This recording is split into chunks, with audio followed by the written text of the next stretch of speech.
بدون الأردن. بدون الأردن. الأردن بلا.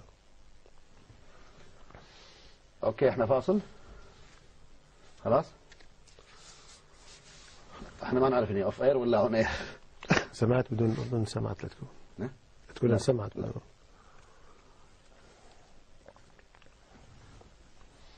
تقول أنا سمعت بدون الأردن. لا من اللحظة دي كنا أنا بدون الأردن إحنا سوريا. سوريا بشكل. البحرين ركزت عليها كثير، عندك عقد أنت. بس ممتاز. طلعت لي كل عقدة. والله ممتاز والله. كل قصصك مع السعودية طلع. بيض صفحة المؤسسة.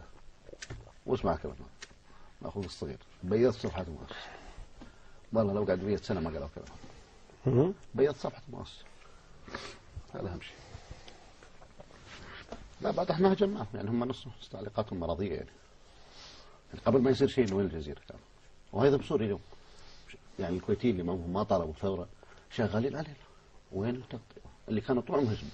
هلا عم نحكي يعني هاي انه طب ليش بتكون فجأة الجزيرة وهناك بتكون هيك بتمشي الامور.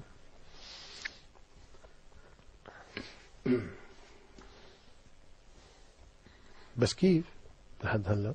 جدا والله جدا. شباب ابو زايد انا ممكن نمدد الوقت شوي. ممكن بالنسبة لكم نمدد الوقت قليلا ولا؟ لأنه بدينا متأخر 7 دقائق. 40 اوكي خلاص. لا ممتاز هذا. هو هلا 45. باقي 40 دقيقة. ايوه في 45 في. بكفونا على سوريا 40 دقيقة بكفوا. هذا اوكي اعتقد انه كافي صح. بديت امرك بس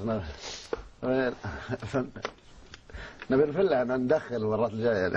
احنا ما حكيناش على التدخل الغربي في ليبيا اللي عقد انا بجيبها بشي وقت. طيب احنا جاهزين اذا اردتم. التدخل الغربي لازم اجيبها بشي وقت. دكتور فضلا الامر عندك طاولة؟ ابو عمر؟ في طاولة بس لان الكوب طالع 20 ثانية يعني.